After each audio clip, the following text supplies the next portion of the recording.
Assalamualaikum warahmatullahi wabarakatuh. Waalaikumsalam warahmatullahi wabarakatuh. Allahumma sholli ala Muhammad wa ala ali Muhammad.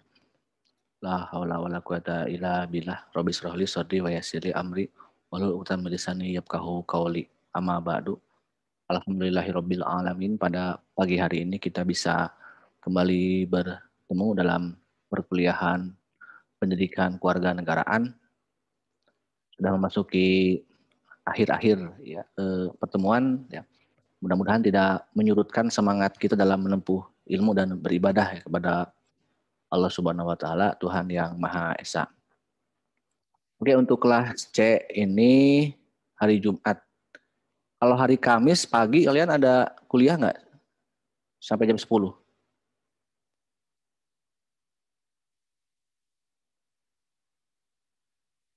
Khawatir ke depannya mungkin saya minta di hari Kamis misalnya. Ada jadwal nggak? Kamis pagi atau Kamis sore ya? Coba nanti dirundingkan. Khawatir minggu depan misalnya atau minggu kapan saya minta di hari Kamis.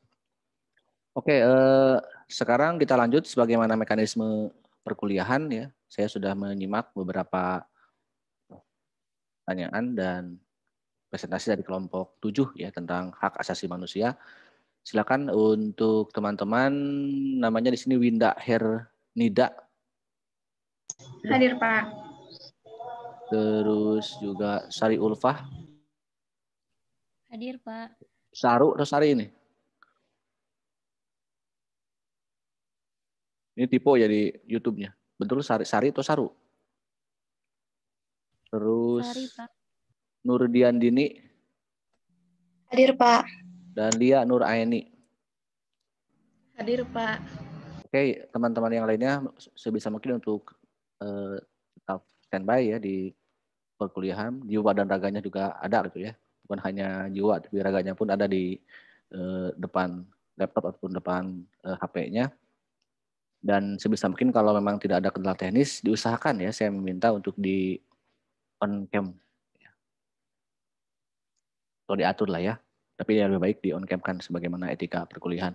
Oke, silakan. Saya serahkan sekarang ke moderator kelompok 7 untuk memandu diskusi dan membahas. Kemudian nanti saya akan melakukan pendalaman ya setelah kalian selesai dan mengomentari apa yang telah kalian diskusikan. Saya sekarang menyimak dulu. Mangga. Ya, baik. Terima kasih, Pak, atas kesempatannya. Bismillahirrahmanirrahim. Assalamualaikum warahmatullahi wabarakatuh. Saya Sari Ulfa Hofifah, perwakilan dari kelompok 7. Hari ini bertugas sebagai moderator yang akan memandu jalannya diskusi kali ini.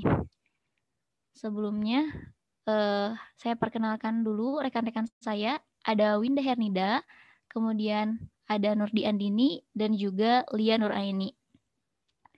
Kami di sini akan diskusi mengenai materi hak asasi manusia.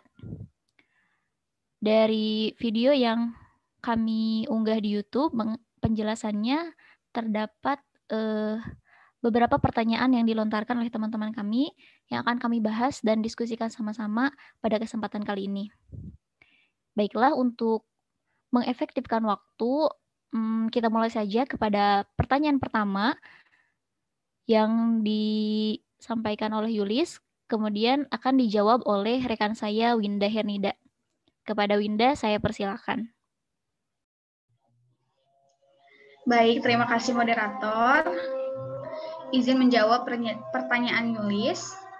Pertanyaannya yaitu, di sebuah artikel disebutkan bahwa tahun 2020 adalah tahun pelemahan perlindungan hak asasi manusia. Bagaimana pendapat kelompok 7 mengenai pernyataan tersebut? Nah, berikut mungkin ya akan dipaparkan dulu beberapa masalah yang terjadi pada tahun 2020 tersebut. Yang pertama yaitu terabaikannya hak-hak tenaga kesehatan dan pembungkaman kritik. Nah, ini tuh sejak awal pandemi COVID-19 di Indonesia pada bulan Maret, hak-hak tenaga kesehatan yang menjadi garda terdepan melawan pandemi banyak yang terabaikan. Pemerintah lebih menonjolkan pendekatan keamanan, kurang memperhatikan suara-suara para ilmuwan dan penelitian ilmiah. Akibatnya, penanganan pandemi menjadi sangat bermasalah. Yang kedua, yaitu ancaman terhadap kebebasan berekspresi dan ruang kewargaan. Ancaman terhadap kebebasan berekspresi tidak hanya terjadi terkait pandemi COVID-19, tetapi juga terkait kebijakan pemerintah yang mengatasnamakan pembangunan ekonomi. Yang paling menonjol adalah kebijakan pemerintah memaksakan pemberlakuan Undang-Undang Cipta Kerja. Kemudian yang ketiga yaitu kekerasan yang dilakukan aparat keamanan. Tahun 2020 juga melihat banyaknya kekerasan yang dilakukan aparat keamanan, terutama saat demonstrasi penolakan Undang-Undang Cipta Kerja pada awal Oktober. Kemudian yang keempat yaitu krisis hak asasi manusia dan kemanusiaan di Papua. Di Papua dan di Maluku, setidaknya 38 tahanan hati nurani tetap berada di balik jeruji besi, termasuk karena protes anti-rasis mereka yang disampaikan secara damai. Di Papua dan Papua Barat, aparat keamanan melakukan pelanggaran HAM terhadap warga masyarakat adat dan warga biasa lainnya, sebagian besar berujung dengan tanpa penghukuman. Kemudian yang kelima yaitu menyempitnya kebebasan berpikir, berkeyakinan, beragama, dan berkepercayaan. Alih-alih memajukan pluralisme, negara kembali terlihat lemah ketika terjadi serangan atas kemerdekaan, berkeyakinan, beragama, dan berkepercayaan selama 2020. Mulai dari penolakan terhadap pendirian tempat ibadah, penyegelan rumah ibadah, intimidasi, dan pembubaran jemaah, perusakan rumah ibadah, hingga pembunuhan warga minoritas. Kemudian yang keenam yaitu kriminalisasi dan diskriminasi terhadap kelompok minoritas gender. Sepanjang 2020 juga banyak terjadi kasus kriminalisasi terhadap kelompok LGBT, termasuk pemecatan dan pemidanaan setidaknya 14 anggota TNI karena dianggap memiliki orientasi seksual yang menyimpang. Oleh karena itu, saran untuk pemerintah dari kelompok kami yaitu diantaranya pemerintah Indonesia harus serius menjamin perlindungan hak asasi manusia yang situasinya memburuk selama beberapa tahun terakhir, dan juga mengevaluasi pendekatan kebijakan yang hanya mementingkan stabilitas keamanan dan ekonomi di atas kewajiban konstitusional untuk melindungi hak asasi manusia. Mungkin sekian jawaban dari Yulis. Ya, cukup. Terima kasih. Untuk teman-teman, apakah ada yang ingin menanggapi atau menambahkan jawabannya?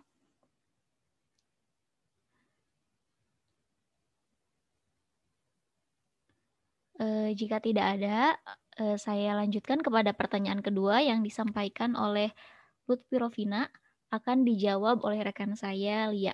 Kepada Lia, saya persilakan. Baik, terima kasih moderator. Izin menjawab pertanyaan dari Lutfi Rovina. Pertanyaannya, apakah pendapat kalian tentang HAM di Indonesia? Menurut pendapat kelompok kami, HAM di Indonesia sudah baik karena lembaga-lembaga sudah cukup memadai. Namun, para aparat dari lembaga tersebut belum dapat memaksimalkan kerjanya, sehingga banyak kasus pelanggaran HAM yang masih belum dapat tertangani dengan baik dan benar. Contoh kasusnya seperti peristiwa Panai 2014 yang masih belum terselesaikan dengan baik.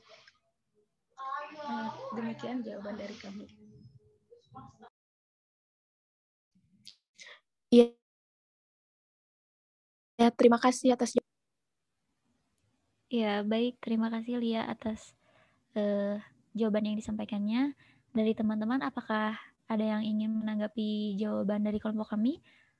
Atau ada yang ingin menambahkan? Baiklah, jika tidak ada, saya lanjut lagi kepada pertanyaan yang ketiga yang disampaikan oleh Nur Hidayati dan akan dijawab oleh rekan saya Nurdi Andini. Kepada Nurdi Andini, saya persilakan. Baik, terima kasih moderator. Saya izin menjawab pertanyaan dari Nur Hidayati. Pertanyaannya yaitu, apa saja masalah pelanggaran HAM yang paling besar di Indonesia dan mengapa pelanggaran HAM tersebut bisa terjadi? Beberapa pelanggaran HAM besar di Indonesia, diantaranya yang pertama, ada tragedi Semanggi I dan Semanggi II pada tahun 1998 sampai 1999. Tragedi tersebut terjadi karena adanya demonstrasi yang menentang sidang Menwa Sidang Istimewa MPR pada November 1998, yaitu terjadi Semanggi I. Dan pada September 1999 terjadi tragedi Semanggi II yang mengakibatkan 29 orang tewas. Yang kedua ada peristiwa pembantaian di Indonesia tahun 1965 sampai 1966. Tragedi tersebut terjadi karena efek dari peristiwa penculikan dan pembunuhan para jenderal pada 30 September 1965 yang menuduh Partai Komunis dituding keras menjadi pelaku penculikan dan pembunuhan dalam peristiwa tersebut. Oleh karena itu terjadi pembantaian terhadap orang-orang yang dituduh komunis di Indonesia. Yang ketiga, penembakan misterius pada 1982 sampai 1985. Penembakan ini dilakukan untuk menanggulangi tingkat kejahatan yang begitu tinggi pada masa pemerintahan Soeharto pada tahun 1980-an. Kemudian yang terakhir ada tragedi Trisakti pada Mei 1998. Tragedi tersebut terjadi karena krisis ekonomi, kemelut politik, dan hilangnya kepercayaan masyarakat kepada pemerintah, sehingga rangkaian protes dan unjuk rasa terjadi di sejumlah wilayah di Indonesia. Kerusuhan unjuk rasa tersebut mengakibatkan tewasnya 4 mahasiswa Trisakti. Mungkin sekian yang dapat saya sampaikan. Bagaimana? Baik, Apakah terima jawabannya kasih. bisa diterima? Iya. Saya tawarkan lagi kepada teman-teman yang ingin menanggapi atau menambahkan jawabannya, dipersilakan.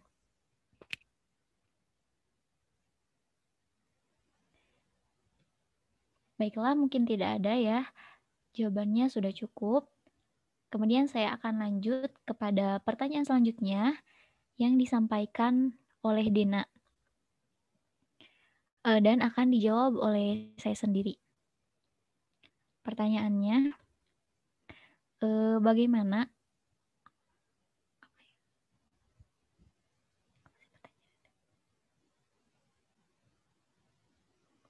bagaimana hak asasi penderita gangguan jiwa yang dipasung oleh keluarganya?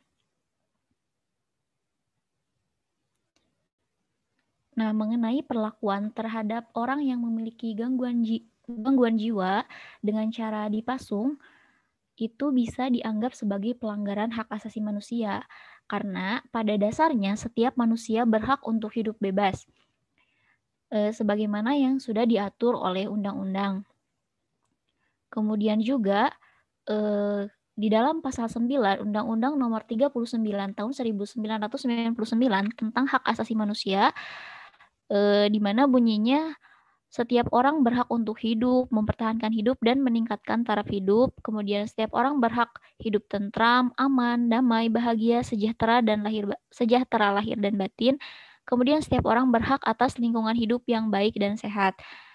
Nah, dari bunyi pasal tersebut jelas bahwa hak untuk hidup bebas merupakan hak asasi manusia, termasuk bagi orang yang menderita gangguan jiwa atau cacat mental. Nah, orang yang menderita gangguan jiwa atau cacat mental juga dilindungi oleh undang-undang untuk memperoleh perawatan dan kehidupan yang sesuai dengan martabat kemanusiaannya. Tidak sepantasnya memperlakukan orang dengan gangguan jiwa tersebut dengan cara mengurung atau memasungnya. Nah, mengenai hak-hak penderita gangguan jiwa juga disebutkan di dalam pasal 148 ayat 1 dan pasal 149 Undang-Undang Nomor 36 Tahun 2009 tentang Kesehatan, di mana bunyinya penderita gangguan jiwa memiliki hak yang sama sebagai warga negara. Kemudian di pasal 149 penderita gangguan jiwa yang terlantar, menggelandang, mengancam keselamatan dirinya dan atau orang lain dan atau gangguan dan atau keamanan atau keamanan umum wajib mendapatkan pengobatan dan perawatan di fasilitas pelayanan kesehatan. Jadi sebaiknya keluarga tersebut jika mampu itu mengupayakan agar keluarga yang menderita gangguan jiwa itu untuk mendapatkan fasilitas yang layak dan sesuai dengan martabat kemanusiaannya, yaitu dengan cara menjalani perawatan di rumah sakit jiwa. Seperti itu. Jawabannya apakah bisa diterima? Dina, apakah bisa diterima jawabannya?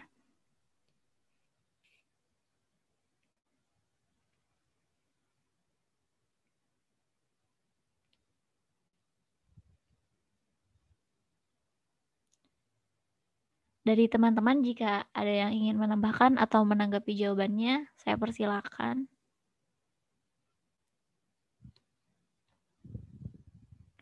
Oh, baiklah, jika tidak ada, saya lanjut saja ya ke pertanyaan selanjutnya.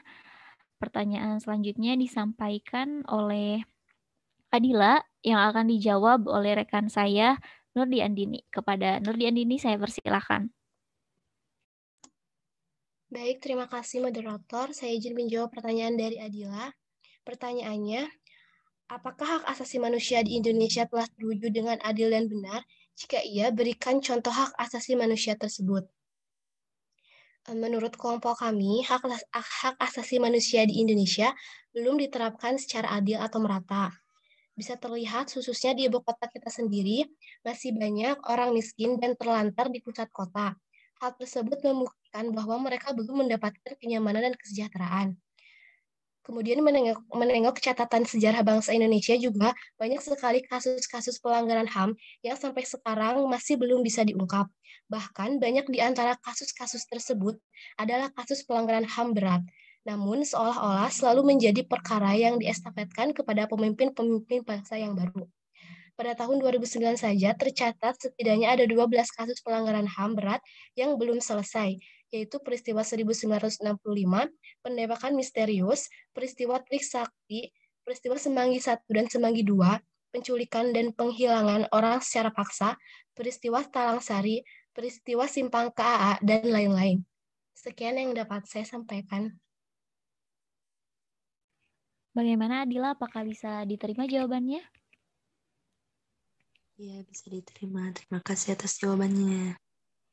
Baik, jika tidak ada yang ingin menambahkan atau menanggapi jawabannya, saya akan lanjut ke pertanyaan selanjutnya yang disampaikan oleh Putri Sylvia dan akan dijawab oleh rekan saya, Winda Herida. Kepada Winda, saya persilahkan. Baik, terima kasih moderator. Izin menjawab pertanyaan dari Putri Sylvia, yaitu pertanyaannya, Indonesia adalah negara hukum, namun sudah menjadi rahasia umum bahwa banyak sekali pelanggaran hak asasi manusia yang seringkali terjadi di Indonesia. Pertanyaannya, apa yang perlu dibenahi dalam penegakan hak asasi manusia di Indonesia? Apakah hukumnya, sistemnya, pemerintahannya, ataukah aparat penegakan hukumnya? Nah, untuk apa yang perlu dibenahi? Berikut yang harus dibenahi. Yang pertama, sistem yang termasuk kebijakan hukum dan pemerintahannya.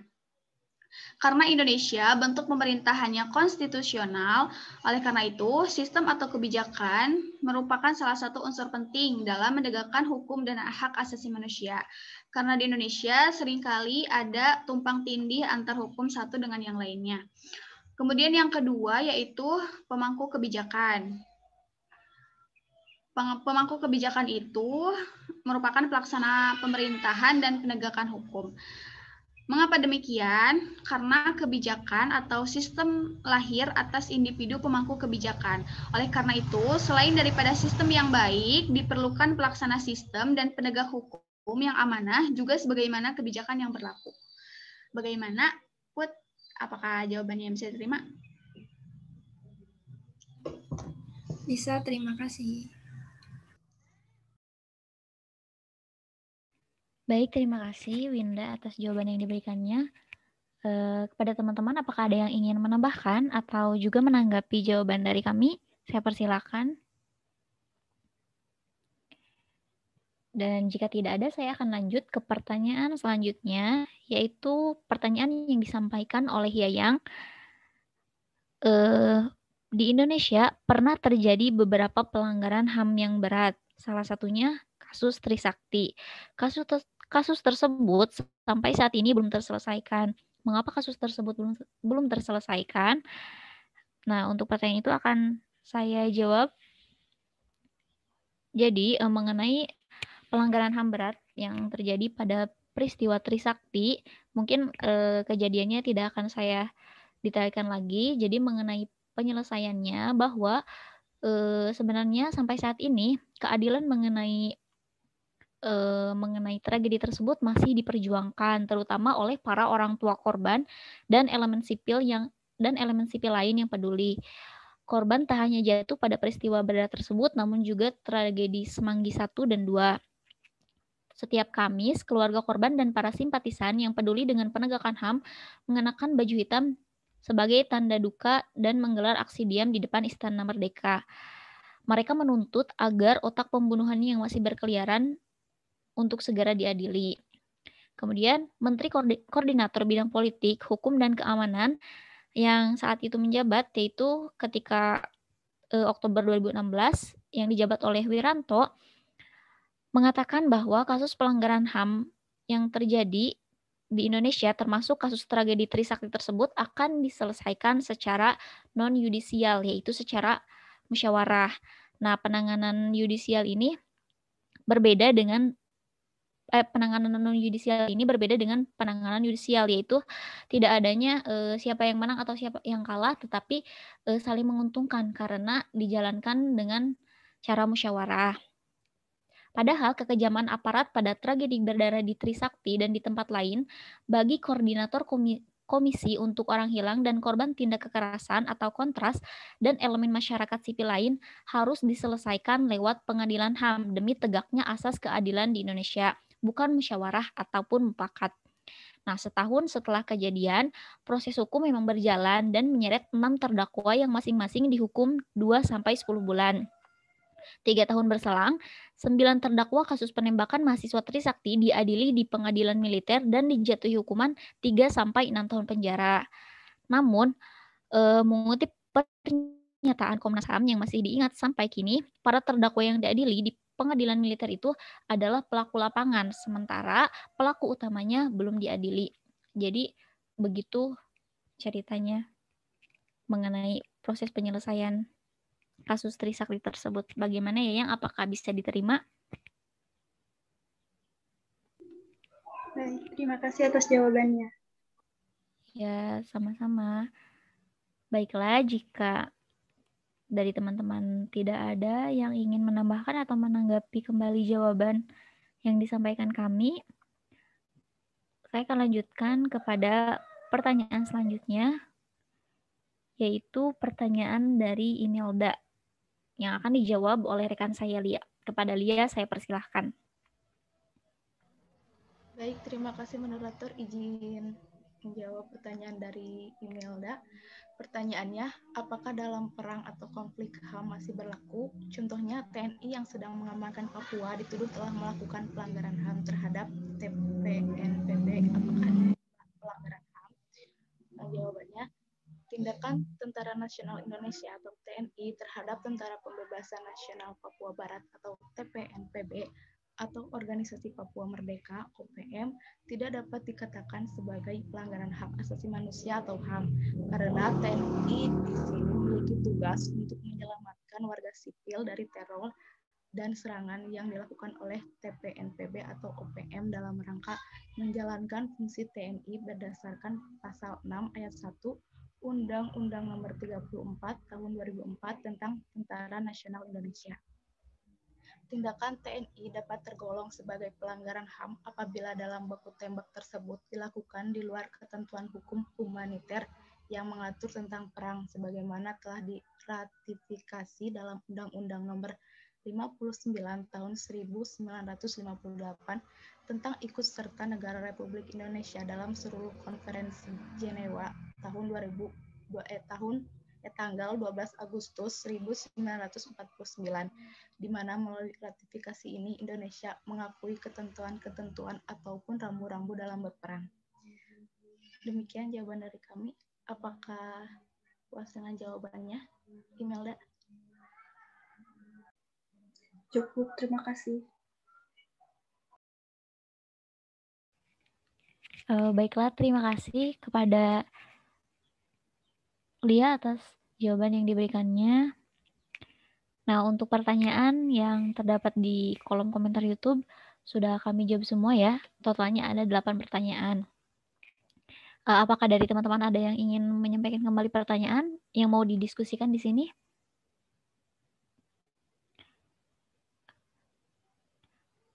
Apakah tidak ada? Baiklah, jika tidak ada, saya tutup saja diskusi dari kelompok kami. Demikianlah jawaban-jawaban yang bisa kami sampaikan. Terima kasih atas partisipasi dari semuanya. Mohon maaf dari kami atas segala kekurangan dan kesalahan. Terima kasih. Wassalamualaikum warahmatullahi wabarakatuh. Saya kembalikan kepada Pak Adi.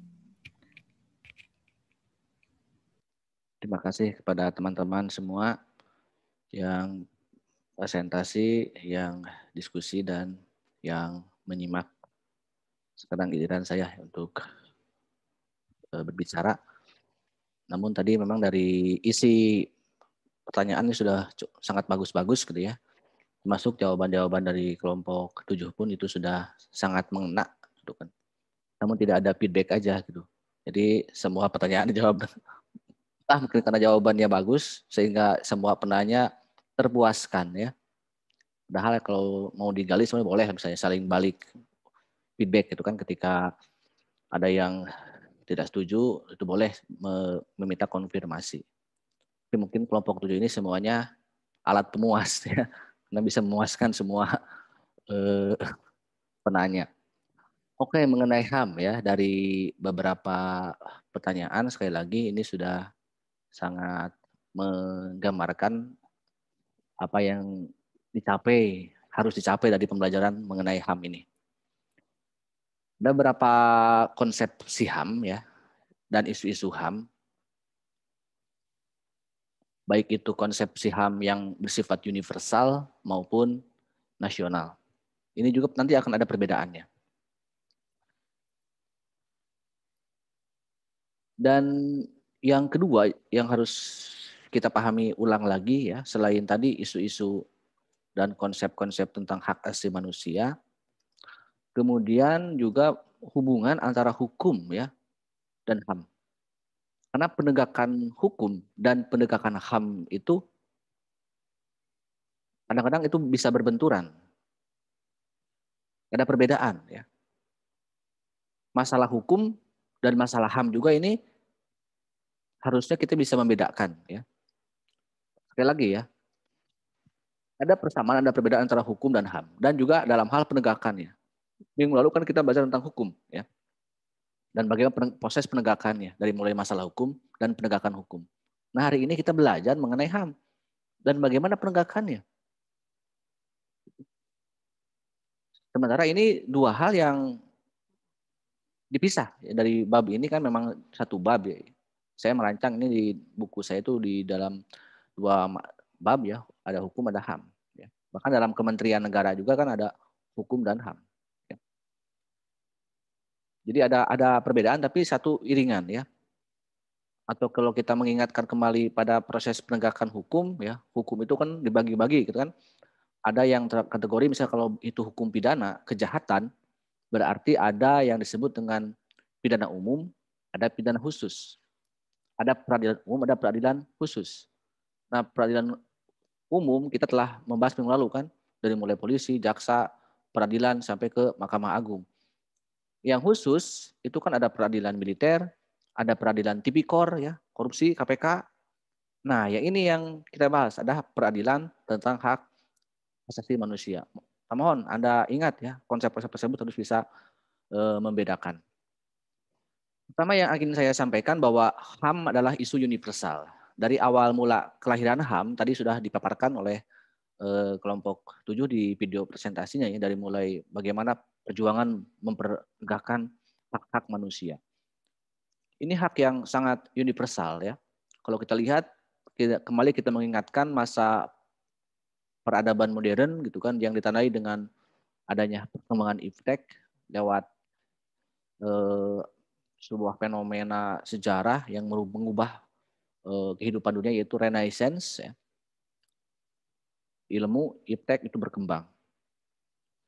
Tapi bukan hanya ilmu dan teknologi. Ilmu kan dan teknologi itu bisa berkembang, tapi kalau disalahgunakan bisa berbahaya bagi manusia.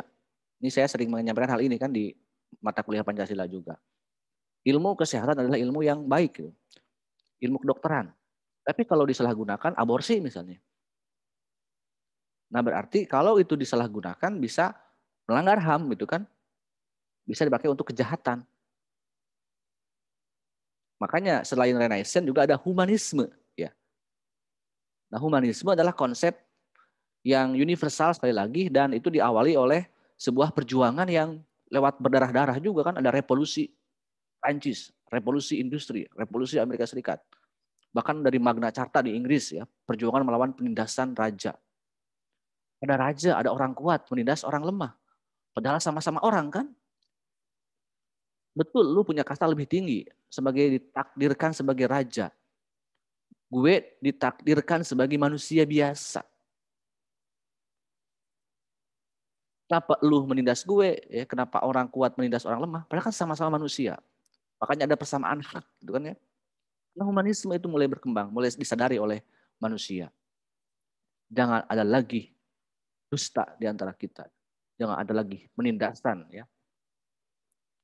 Lahirlah konsep HAM ya lewat terbentuknya sebuah negara nasionalisme, nation state ya. Persamaan nasib setiap bangsa menjadi sebuah negara, muncul kemerdekaan, lahirlah jaminan terhadap perlindungan HAM lewat hukum dasar negara yaitu konstitusinya. Dalam konstitusi itu kan ada 3 hal kan, batasan kekuasaan, pembagian kekuasaan, dan jaminan hak asasi manusia.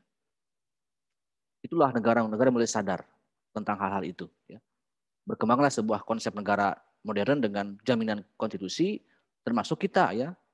Di Barat telah berkembang dari abad 14, 15, mulai ada perjuangan, kita baru bisa menjadi sebuah negara bangsa di tahun 45, di abad 20. Jadi ratusan tahun ya perjuangan untuk mencapai hal ini.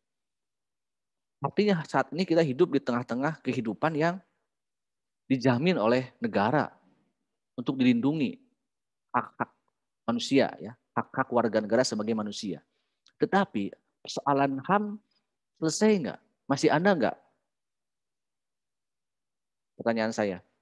Sekarang kan idealnya ada hukum, ada penegakan hukum sebagai jaminan pengaturan negara dan warga negara. Apakah sekarang tidak ada lagi pelanggaran terhadap HAM? Jawab tuh, jawab. Sudah selesai sekarang sudah nggak ada lagi pelanggaran terhadap HAM? Masih banyak, Pak. Kenapa masih banyak? Padahal kan ada hukum. Kenapa?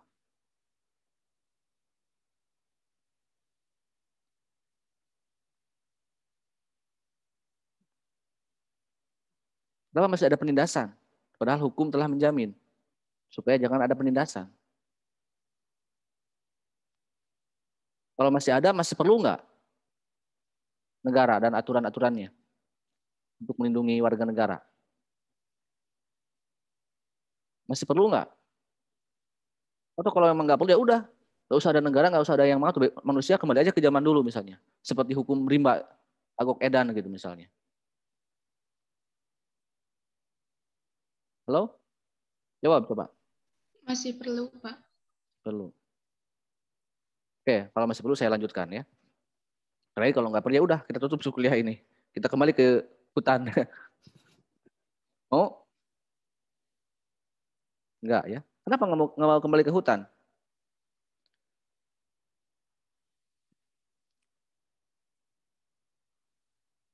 Kenapa? Karena kamu bukan.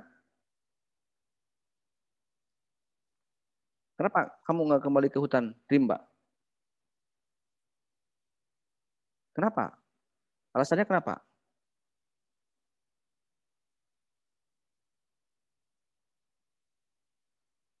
Halo? Ini di sini yang hadir makhluk apa sih?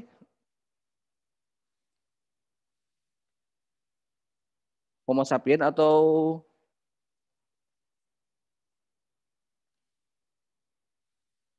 di sini Homo sapien atau Homo apa sih? Jenis-jenis makhluk itu? Atau Orija Sativa? Kenapa coba? Kalian tidak mau misalnya hidup di hutan, rimba.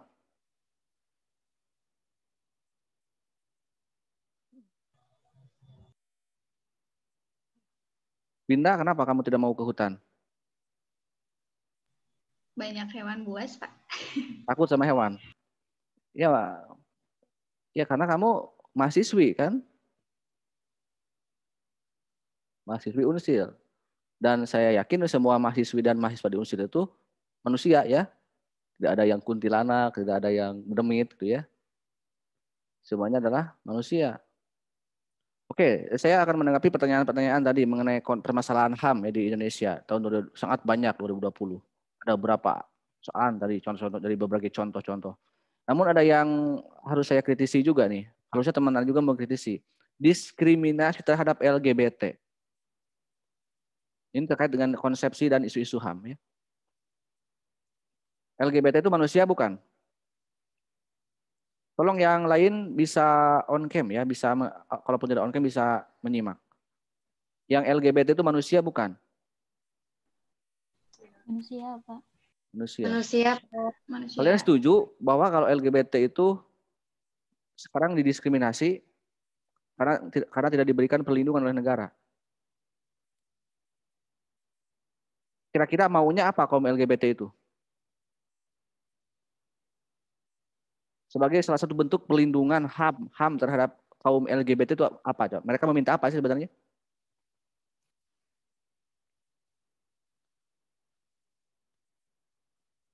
Dalam konteks perlindungan hukum negara?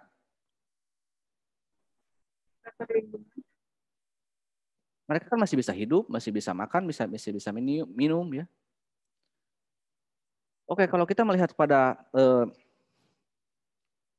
masalah pengertian HAM, hak dasar manusia yang dibawa sejak lahir. Saya terlahir, saya ditakdirkan misalnya nih ya, untuk mencintaimu, misal ini.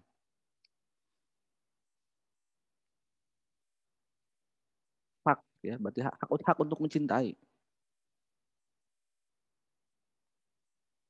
Katakanlah ada perempuan yang saya cintai kemudian menolak saya. Wah, ini perempuan kalau menolak saya, kamu melanggar HAM.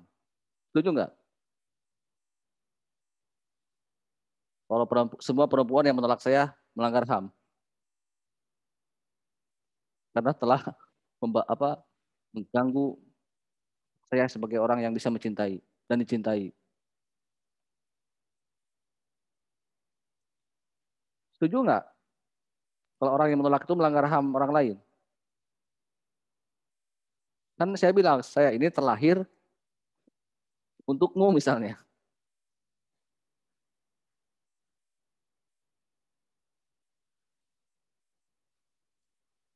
Ada seorang laki-laki, namanya Agus. Nggak ada kan di sini ya, saya nggak akan mencontohkan nama yang nggak ada orang di sini. Agus ditakdirkan untuk mencintai Asep. Forever in love.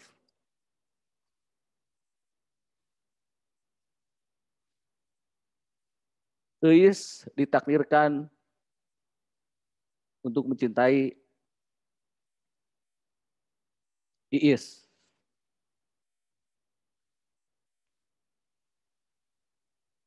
Setuju nggak bahwa mereka itu harus dilindungi oleh negara? Biar nanti Agus dan Asep menjadi pasangan abadi. Punya akta nikah. Ya, perjuangan kaum gay dan lesbian itu mereka salah satu bentuk perlindungannya adalah supaya ada pernikahan. Dilegalkan. Setuju Anda legalisasi LGBT?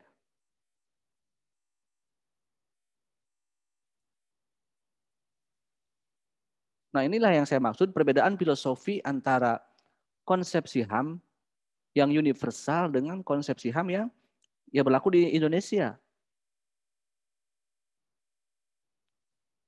Kenapa di dunia barat, di dunia sekuler, di dunia liberal, salah satu bentuk perjuangan HAM adalah kaum LGBT, ya. Mereka merasa bahwa telah terlahir seperti itu. Ya seperti ini. Manusia, tapi mereka juga manusia. Akhirnya ya udah, karena konsepsi HAM mereka itu humanismenya humanisme yang manusia hanya dari sisi kemanusiaannya saja.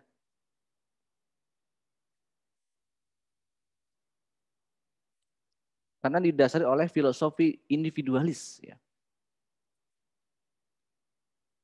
Bebas, merdeka tanpa ada siapapun.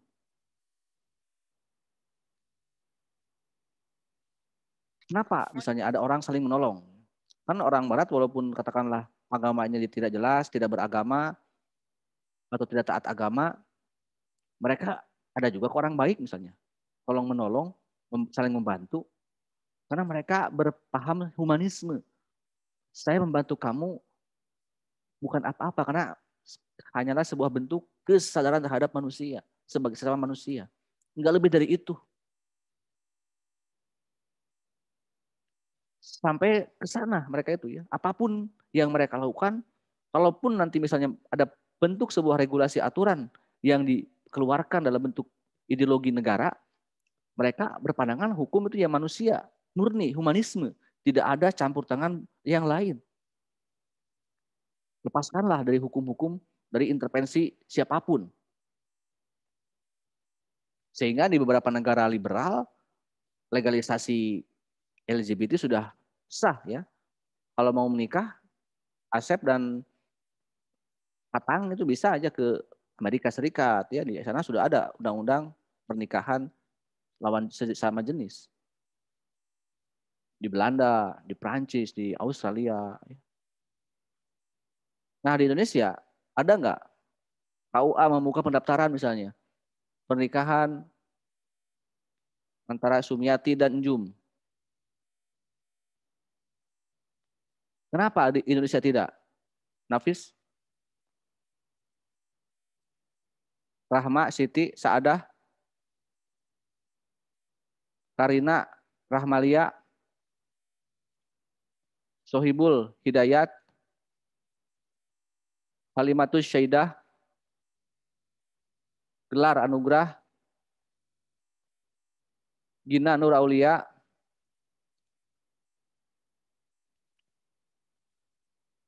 Gina Nur Aulia. Kenapa di Indonesia tidak ada legalisasi LGBT? Yang tadi menurut Anda itu adalah negara kita telah mendiskriminasi kaum gay dan lesbian.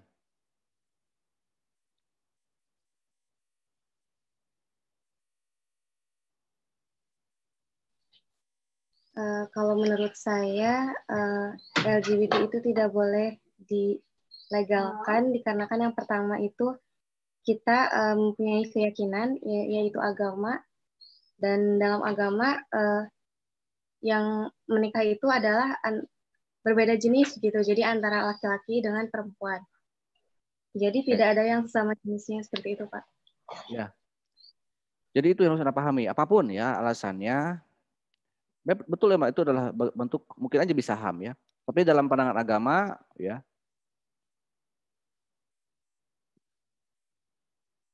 terutama Islam ya, bahwa yang namanya LGBT adalah bukan kodrat, bukan naluri, bukan alamiah, tapi adalah bentuk penyimpangan juga ya, bentuk penyakit. Kan beberapa ahli kesehatan kan ada yang mengatakan bahwa itu adalah penyakit itu ya, yang bisa disembuhkan. Bahkan dalam pandangan agama itu adalah sebuah kejahatan, bahkan dalam kisah-kisah dalam kitab suci itu kan kaum Sodom ya, di zaman Nabi Lut itu salah satu kaum yang dimusnahkan akibat melakukan penyimpangan seksual. Padahal istri Nabi Lut pun sama, ada yang itu kan ya, ada yang berarti kan bisa ACDC itu kan ya, berarti kan bisa disembuhkan ya. Ya beberapa artis di kita tanpa kita sebutkan namanya ada yang diduga ya, ada yang ACDC. Sama mungkin ketika kasus dia bukan hanya menyukai lawan jenis, tapi juga ya anak kecil misalnya pedofil dan sebagainya. Itu kan sama penyakit seperti itu ya. Jadi selama tidak bertentangan dengan Tuhan, jangan sampai HAM di Indonesia itu menyimpang dari hukum Tuhan, dari hukum agama. Walaupun misalnya dalam pandangan agama lain ada yang sedikit melegalkan, Tapi kita harus hormati agama yang ada ya, terutama yang banyak dianut juga. Dan saya yakin agama lain pun kalau pernikahan yang normal adalah yang berlawanan jenis gitu ya. Bahkan di Amerika Serikat pun tidak semua orang setuju ketika rejimnya Obama ya, ketika Partai Demokrat berkuasa. Dulu Donald Trump sering mengkritik ya, ketika dia bisa mengalahkan Hillary Clinton waktu di Pilpres 2016 karena setahun sebelumnya Amerika telah melegalkan undang-undang gay dan lesbian gitu. Dikritik kan, wah Partai Demokrat hanya mengurus urusan LGBT gitu. Itu kata Donald Trump ya. Partai Republik itu menolak hal itu. Jadi pandangan Barat pun tidak sepenuhnya sama dalam hal itu, apalagi di Indonesia ya. Walaupun dulu beberapa pejuang HAM di Indonesia ada yang merasa Amerika Serikat telah berhasil mencapai tingkatan HAM yang tertinggi. Ya karena mereka adalah HAM-nya hamburger gitu kan. Kita jangan sampai bertentangan dengan Pancasila, dengan Tuhan Yang Maha Esa, dengan hukum agama. Silahkan kita buat aturan ya. Karena Pancasila itu walaupun ada sila-sila yang mengatur intinya misalnya manusia, kemanusiaan, itu HAM di Indonesia. Tapi manusia sebagai makhluk Tuhan, karena ada sila pertama yang menjiwainya. Oke, paham sampai situ ya. Jadi apapun alasannya, selama kita berpancasila, ketuhanan Yang Maha Esa, kalau nanti Anda lebih kritis lagi dalam hal ini ya. Kecuali memang Anda setuju, salah satu bagian dari aktivis HAM yang memperjuangkan LGBT sebagai salah satu perjuangan untuk mencapai pelindungan yang formal dari negara, yaitu dengan adanya legalisasi. HAM di Indonesia bagaimana? Sudah bagus, tapi aparat belum serius. Pelanggaran HAM berat di Indonesia, tragedi Semanggi. Tadi juga bahas juga ya. 6566 menuduh PKI. PKI itu bukan dituduh, tapi sudah terbukti bersalah ya. Kalau PKI itu. Penembakan misterius. Nah ini kok peristiwa tahun 65, 66, sampai tahun 70, tahun 80-an, bahkan Semanggi tahun 98, itu terjadi, kenapa nggak ditegakkan misalnya HAM-nya? Di kita itu HAM baru ada undang-undangnya tahun 99. Dan Komnas HAM terbentuk tahun 2000. Artinya, kasus tahun 98 ke sana, 2000 ke sana tidak mungkin bisa diadili oleh pengadilan HAM di Indonesia.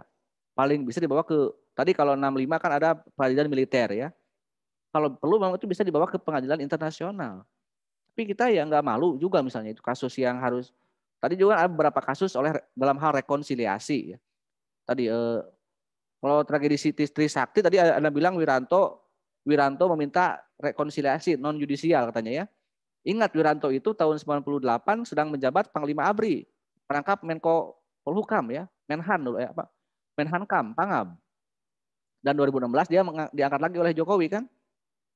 Ya kalau misalnya itu diusut kasus pelanggaran HAM di tahun 98 ya Wiranto akan terkena. Jadi itu politik juga kan Wiranto ya. Karena Wiranto kan orang tertingginya mungkin dari sekian pelaku itu tadi yang orang lapangannya kan panglimanya tentaranya Wiranto. Adapun dulu yang dituduhkan ke Prabowo karena Prabowo adalah menantunya Soeharto. Prabowo kan sudah diadili ya, sudah dipecat. Di pengadilan HAM itu Prabowo tidak terbukti bersalah. Karena dari orang-orang yang diculik oleh Prabowo, ternyata diurus ya orang-orangnya. Tapi ya Prabowo kan dianggap disanksi etik juga kan, dipecat kan, dia termasuk jenderal yang di usia mudanya tidak sampai ke pensiun ya. Dia jenderal pecatan istilahnya sebutannya Prabowo. Tapi kan pengadilan sekali lagi Munir pun sebagai pejuang HAM dalam videonya Anda dengar ya, video Munir mengakui Prabowo tidak bersalah ya. Walaupun lepas dari pro kontra Prabowo ya, kadang-kadang kalau sedang suka Prabowo dianggap bebas, bersih dari kasus 98. Kalau sedang benci pada Prabowo kadang-kadang orang menganggap, termasuk PDIP kan, kalau sedang benci pada Prabowo dianggap sebagai calon presiden yang pelanggar HAM ya gitu. Kalau dia sedang mesra dengan Prabowo dianggap dia bebas. Prabowo kan sering kadang-kadang mesra, kadang-kadang tidak mesra dengan PDIP ya. Karena dia pernah berseteru dengan Jokowi dua kali pilpres. Dia kan pernah juga bergabung dengan Megawati berkoalisi tahun 2009. Bahkan sekarang pun katanya akan berkoalisi lagi dengan PDIP karena kan sudah menjadi menterinya Pak Jokowi. Ya itu silakanlah. Yang penting faktanya kurang lebih seperti itu. Kalau Wiranto ya itu orangnya bisa lincah ya. Cukup lincah. Nah, dia panglima tertingginya saat itu. HAM bagi orang jiwa. Kalau saya sedikit lagi nih, kasus 6 ini juga Anda jangan sampai salah membaca itu, jangan mentah-mentah juga dibaca informasi ya. 65, 66 itu kan korbannya para aktivis PKI. Merasa sebagai korban kan PKI itu. Memang pada saat setelah mereka tidak lagi berkuasa, PKI menjadi korban, betul, target masyarakat, target tentara, karena akibat siapa? Akibat ulah mereka juga. Dia mungkin hanya dikejar-kejar tahun 60 sampai 65, 65 sampai 66-an ya gitu, di era awal-awal Orde Baru. Padahal dia selama berkuasa, selama di Orde Lama mungkin 5 tahun, lebih banyak melakukan pembantaian ke para ulama, para santri. Coba Anda lihat di film G30 SPKI kan. Itu gambarannya, kekejaman PKI waktu dia menjadi partai penguasa bersama dengan Soekarno, di bawah ini Soekarno kan. Itu mereka belum punya persenjataan ya. Karena kan dia meminta supaya petani dipersenjatai. Untung kan tidak. Terbantah kaburu ya tragedi jenderal itu kan, 7 jenderal itu. Kenapa mereka gagal? Walaupun mereka gagal dalam memperjuangkan petani bersenjatai ya sebagai pasukannya militernya PKI, tapi kan mereka menyusup infiltrasi ke tentara.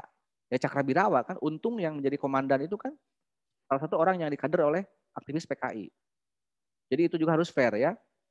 Jadi itu jadi kalau dari 60 sampai 65 adalah itu aksi PKI ya. Karena mereka punya kepentingan untuk berkuasa dan banyak berbentrokan dengan kaum Islam, kaum beragama. Kalau di Jawa, kalau di Bali kan dengan yang orang-orang yang beragama Hindu. Kalau di Jawa kan Islam. Adapun 65 sampai 66 itu reaksi dari ketika, bayangkan kalau PKI dulu sangat kejam, ketika mereka sudah lemah kan orang balas dendam akhirnya kan. Masyarakat kan chaos. Bayangkan ya, kenapa lagi berpikir masalah hukum, masalah apa, yang penting dia mungkin anaknya santri, anaknya kiai yang dibantu oleh PKI. Mereka ketika PKI lemah berbalik dan dibantu memang oleh aparat. Ya. Memang solusi terbaik karena dibawa ke HAM internasional itu akan menjadi persoalan yang mungkin mencoreng nama baik kita juga, karena juga ada operasi CIA juga kan di peristiwa itu kan banyak faktor di tragedi 60 sampai 65 66 itu ya, karena banyak faktor yang terlibat. Sampai sekarang kita kan belum tahu siapa yang benar, siapa yang salah. Hukum di kita juga belum mengatur masalah pengadilan HAM kalau diusut karena tahun sudah lawas. Dan kan PKI licik meminta supaya negara meminta maaf, kan gila ya. Itu bahaya komunisme karena mereka merasa mendukung PDI, mendukung Pak Jokowi di Pilpres, merasa bahwa kalau Pak Jokowi berkuasa akan memaafkan gitu kan. Tapi kan banyak yang menolak juga, banyak yang menentang juga masalah itu. Tapi kan sudah waktu zaman Gus Dur pernah rekonsiliasi ya. Jadi anaknya para jenderal dan anak-anaknya Aidit kan telah punya satu wadah untuk saling memaafkan. Biarlah orang tua kita saling membunuh, tapi kita sebagai anak cucunya saling memaafkan ya. Itu salah satu solusi yang dilakukan oleh Gus Dur ya. Tapi luka lama itu memang tidak akan sembuh ya, itu karena namanya juga tragedi berdarah, tragedi kelam ya. Memaafkan itu belum tentu bisa melupakan ya. Ya.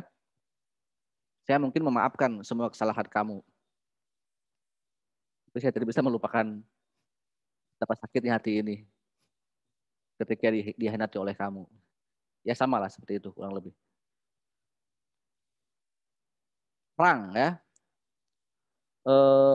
Perang itu adalah Indonesia negara hukum ini. Nah ini, maaf, saya yang ke orang gila dulu ya. Orang gila, orang gangguan jiwa di Pasung ya. Kalau ingin tahu masalah Pasung itu ke orang Tasik, orang Singaparna. Ada pesantren namanya Cipasung ya. Tahu? Itu sangat terkenal pesantrennya. Orang gila, biasanya kan orang gila tidak kontrol ya. Kadang-kadang ngamuk gitu kan. Kalau orang ngamuk kan orang takut, jadi mengganggu HAM orang lain. Jadi itu kan hanya satu solusi ya. Dikira memang karena jauh dari kepolisi, karena orang miskin misalnya di pedesaan, jauh dari aparat, jauh dari tempat-tempat untuk rumah sakit jiwa tidak mampu juga, maka ya solusi yang ditawarkan biar HAM orang lain tidak terganggu, maka dipasung. Itu kan hanya alternatif ya. Dan saya yakin mereka juga bukan tanpa kemanusiaan ya. Keluarga yang mempasung itu bukan tanpa kemanusiaan. Pasti ada pertimbangan tertentu. Jangankan orang, kalau masalah pasung, kalau orang yang ngamuk, jangankan orang gila ya. Orang waras ngamuk coba. Ada penjahat. Takut nggak Anda? Kalau dia waras. Takut nggak? Halo? Mengganggu nggak? Iya. Bahkan ada orang waras yang malah menjadi gila. Sengaja untuk gila. Orang mabok, ya. Kan bisa berlaku, bisa meresahkan orang lain juga. Makanya kejahatan narkoba disebut kejahatan yang paling besar karena memang selain membunuh, mengganggu gangguan jiwa dan sebagainya, kan membunuh perlahan ya narkoba itu. Membuat orang mabuk, ya. Orang mabuk kan bisa melakukan apa saja, ya. Tiba-tiba ada yang orang mabuk ya, bawa mobil sedang mabuk, tabrak warung. Warung ketabrak. Banyak orang di warungnya itu. Kan ditegur sama orang ketua warung itu ya. Singkira atuh cenah ieu teh warung nabrak wae. Maaf nih yang tidak bisa Sunda ya. Boleh nanya ke orang yang bisa bahasa Sunda. Ganeng sila tong loba ngomong teuing, garasi aing nanya gitu. Jadi nyangka bahwa warung itu garasi karena dia mabuk gitu kan, dia bisa kehilangan akal orang mabuk itu ya. Ada orang gila kemana-mana membawa pintu mobil, ya kan? Tahu kan berat ya, besi kan pintu mobil itu dibawa kemana-mana, orang mabuk. Orang nanya, mereka kawas lieur mana macam membawa panto mobil, dari mana ya sana? Kan lamun hareudang ninggal dibuka. Si orang gila itu bisa seperti itu ya. Jangan manusia, ini saya hanya ini ya, biar ada selang-selang untuk dongeng-dongeng lah ya. Ada juga jangankan ini ya, jangankan manusia, ada orai, tahu kan orai ular. Ada ular mabuk ya. Jadi ada ular yang mabuk kan sering kayak manusia ngumpul di mana-mana ya. Biasa kan dia garapleh, marinum, rambutnya diburuman, kan biasa orang-orang mabuk kan seperti itu. Tiba-tiba pulang ke rumah si ular itu. Pulang ke rumahnya nyangis ular ya. Cenah gara-gara singa cenah ngajak mabuk. Ya gara-gara kamu ngajak mabuk di bahasa Indonesia. Nah, gitu cenah. Itu pemajikan aing pae. Jadi istrinya meninggal cenah. Jadi lihat di sudut rumahnya ada pemajikan aing pae cenah. Nah, cenah maneh masukan lieur masuk tempo cenah. Itu mah lain pamajikan maneh, selang. Tahu selang. Jadi ular mabuk itu selang aja disangka istrinya. Ya jadi itu, ya jadi jangan mabuk. Jadi salah satu kejahatan adalah itu. Jadi orang gila itu tadi udah disampaikan oleh ini ya, oleh teman-teman Anda. Oke, HAM di Indonesia tidaklah adil dan benar, belum adil dan merata. Indonesia adalah negara hukum. Kalau sekarang Indonesia negara politik ya, bukan negara hukum. Karena semuanya tergantung dengan politik. Siapa yang berpolitik kuat maka dialah yang bisa terlindungi. Ya konsep oke, tapi praktiknya kita memang negara politik ya. Silakanlah, Anda bisa mendebatkan saya mengenai hal itu. Indonesia pernah menjadi beberapa pelanggaran ya HAM, misalnya adalah Trisakti. Tadi sudah saya singgung ya, kasusnya ini memang cukup rumit juga ya kalau bicara pengejaran HAM di kita kan belum bisa karena hukum tidak berlaku surut ya. Artinya kalau hukumnya baru ada tahun 2000, sementara kasusnya tahun 98 kan tidak bisa mundur hukum itu. Ada undang-undang tentang kesehatan misalnya, tentang karantina kesehatan. Kalau orang yang tidak pakai masker akan dihukum mati seumur hidup. Bayangkan matinya seumur hidup saking beratnya hukumannya. Hanya gara-gara tidak pakai masker. Itu berlaku, itu undang-undang diundangkan tahun 2001. Sementara Anda pernah tidak pakai masker tahun 2000. Tahun 2019 misalnya. Ya tidak bisa kena. Nah, kecuali kalau sudah diundangkan, tahun 2021 diundangkan, tahun 2002 Anda tidak pakai masker, berarti sudah bisa kena hukum kepada Anda ya kalau seperti itu. Apakah dalam konflik perang masih berlaku? Sedangkan mengamankan Papua dituduh telah melakukan pelanggaran HAM. Oke, perang itu peristiwa saling melanggar. sebisa mungkin perang dihindari. Apapun itu ya, perang itu peristiwa saling melanggar HAM karena orang saling membunuh, saling menembak kan? Betul apa betul? Ya? Dibayangkan, ada polisi misalnya, ada tentara sedang perang, ada musuh, pas mau nembak, dia ingat HAM, aduh, saya ini akan melanggar HAM. Iya, jangan perang kalau gitu kan. Jadi itu ya, jadi nanti perangnya nggak akan selesai atau agak percuma dong gitu kalau misalnya tentara ciut nyalinya kalau minat musuh tidak ditembak karena takut HAM. Tentara kan eksekutor itu kan, dia bisa melakukan apa saja. Ya. Harusnya ditembak, lalu jadi karena membunuh melanggar HAM. Oke, konsepsi HAM dan isu HAM. Dari sekian banyak kasus tadi, ya,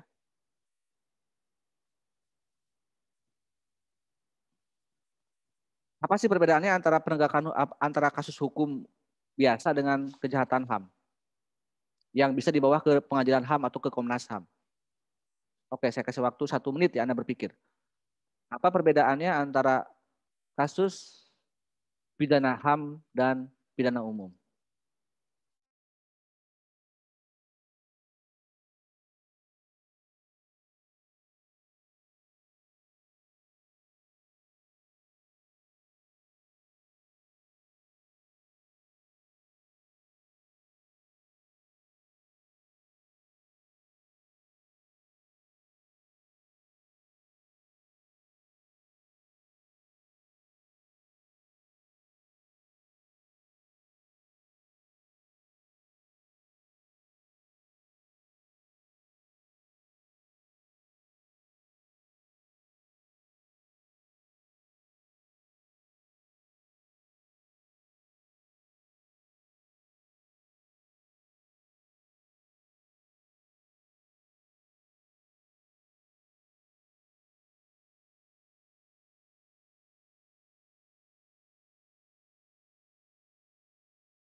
Nafis di sekolah. Iya, Pak. Apa perbedaan yang menurut kamu? Kalau ini, Pak, pidana HAM itu ini, Pak, pelanggaran HAM yang setiap perbuatannya itu tersangkut oleh seseorang atau kelompok orang termasuk aparat negara, baik itu sengaja ataupun tidak sengaja, atau kelalaian secara hukum, mengurangi, menghalangi, membatasi, mencabut, atau mencabut hak asasi manusianya.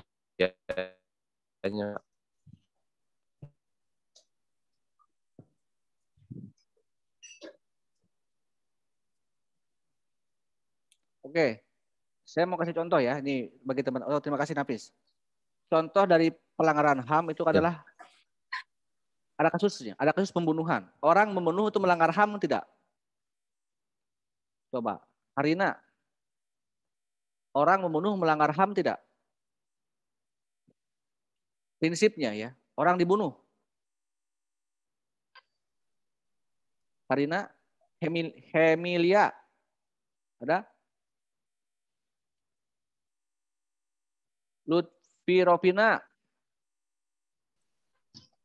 Hadir, Pak. Apa jawabannya? Yang saya tanyakan barusan. Maaf Pak, ini saya keluar masuk, ini baru masuk lagi. Sohibul Hidayat. Sohib. Pelanggaran HAM, Pak. Pelanggaran HAM. Tapi apakah semua kasus pembunuhan masuk ke pengadilan HAM tidak?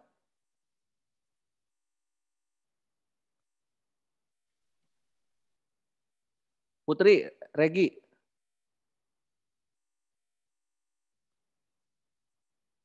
Apakah semua kasus pembunuhan, kalau besok misalnya ada orang dibunuh, preman membunuh tukang parkir misalnya di pasar, apakah preman itu akan diadili di pengadilan HAM?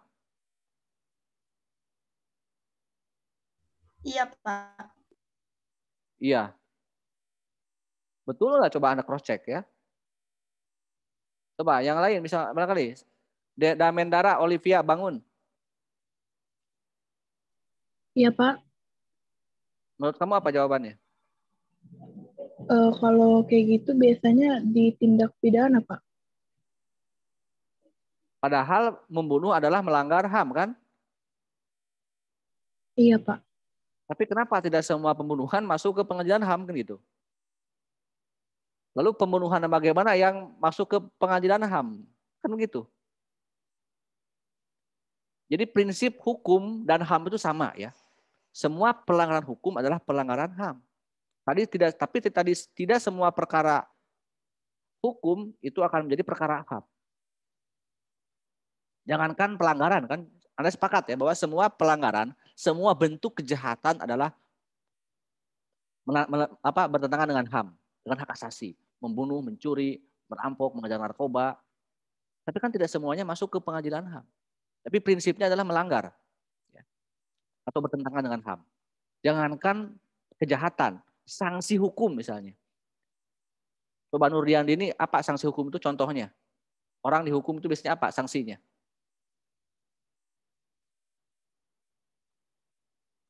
Yulis. Di penjara. Penjara. Silvi, Okto. Silvi. Pebi, Tri. Selain di penjara? Di denda, Pak. Denda mah denda mah itu administrasi ya. Nggak ada orang jahat didenda ya. Masa orang membunuh didenda? Itu mah sanksi kalau denda ya, bukan hukum, bukan sanksi hukuman. Itu sanksi administrasi. Tapi selain di penjara apa? Adinda, Yuli. Imelda. Sanksi hukum itu apa? Ya? Hukuman penjara dan hukuman? Masa tidak tahu? Hukuman mati. Cung yang mau di penjara di sini? Ada yang mau di penjara? Ada yang mau dihukum mati enggak?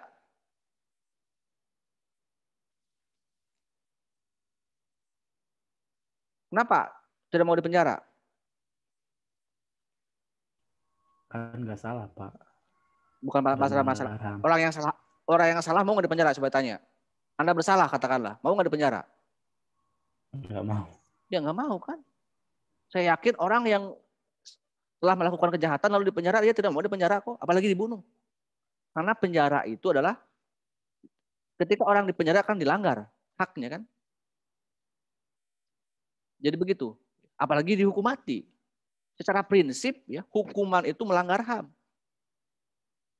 Tapi kan bingung kalau memang nggak ada bagaimana.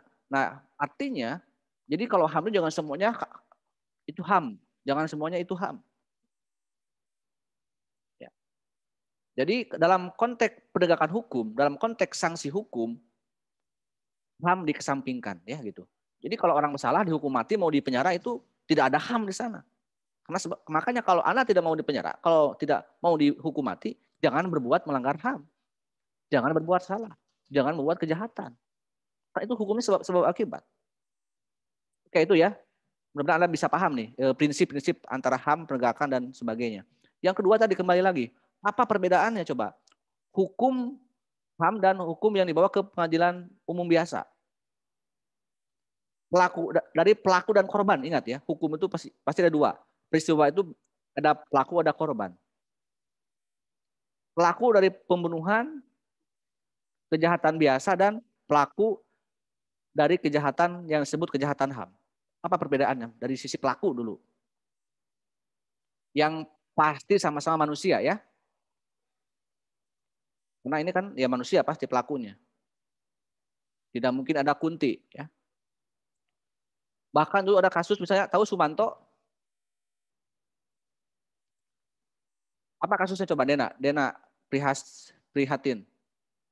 Dena, apa pelaku kasus Sumanto itu apa kasusnya? Coba yang pernah mendengar? Yang keras, nggak kedengar. Makan daging manusia. Memakan Kanibalisme. Iya, kanibal. Memakan Kanibal, daging Pak. manusia Kanibal, yang Pak. telah meninggal. Nah ini kan dulu pro kontra ya. Dia mencuri apa? Dia menggali kubur orang yang baru meninggal lalu dimakan. Itu melanggar, disebut melanggar HAM. Dan orangnya telah mati gitu kan ya. Disebut dia membunuh, enggak membunuh. Tapi kan ya dulu memang sempat membingungkan para ini ya, para ahli hukum. Mungkin dia tepatnya ke pencurian, tapi kan nggak lazim ya mencuri mayit gitu kan ya. Dulu ada kisah juga ya, ada orang-orang, ada seorang dikejar sama Sumanto, kan takut ya sama Sumanto itu, dikejar-kejar, wah sampai lari terbirit-birit, pas lari ada jurang kan orang ada jurang ya, kan mau langsung jalan kan takut, pasti akan mati kan karena akan lompat jurang. Dan dia berdoa pasrah kepada Allah, ya Allah lindungilah saya dari Sumanto. Jadi merem ya sampai merem takut Sumanto. Pas dia udah berdoa, pas menengok ke samping, agak belakang sedikit, ada Sumanto juga di belakang, sudah ada Sumantonya.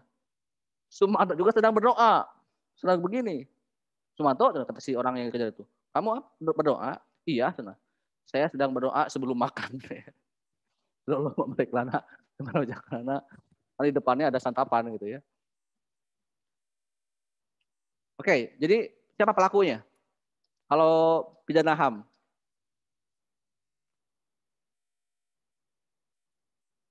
Manusia atau bukan? Pemangku kewajiban.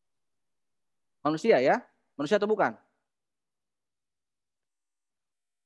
Tidak mungkin ada Kunti ya, namanya juga masalah. Tahu kan Kunti? Tahu Kunti? Ya juri perempuan ya. Mau nggak di sini? Mau nggak ini jadi Kunti kalian? Itu yang mau jadi Kunti biar tidak terkena HAM. Kenapa nggak mau? Kunti itu bisa lebih mulia daripada tukang beca. Tahu kan ada kisah dulu juga ini ya. Ada tukang beca nih dapat penumpang. Perempuan cantik, wah bahenol gelis bukan namanya. Dibawa pas nyampe dia, Mang turun di tempat. Aneh juga kan peting-peting dia turun di tempat gelap gitu ya. Sepi rumahnya itu. Turun, bayar, pas dilihat ku si Mangna. Ternyata bukan uang, itu daun ya. Nah, cenah ieu mah daun cenah. Sugan teh jelema dasar maneh Kunti, cek si Mang tukang beca teh. Terus ngomong si Kunti nanti cenah. Cenah mending aing cenah Kunti daripada maneh tukang beca. Mau enggak jadi Kunti? Bisa lebih mulia daripada tukang beca. Coba, siapa pelakunya kalau kejahatan pidana umum dan pidana HAM?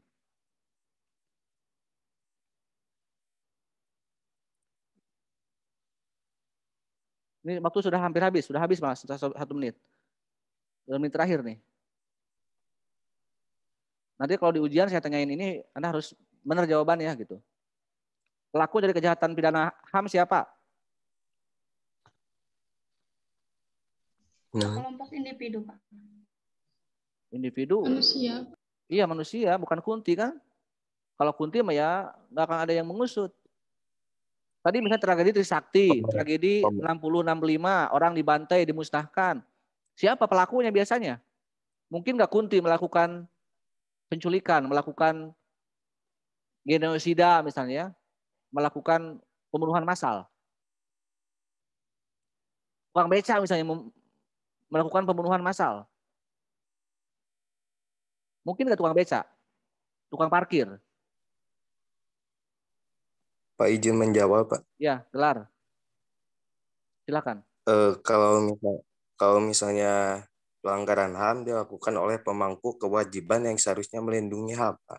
Ya, atau istilahnya institusi ya, bisa aparat, bahkan kalau perlu presiden ya. Oke, udah.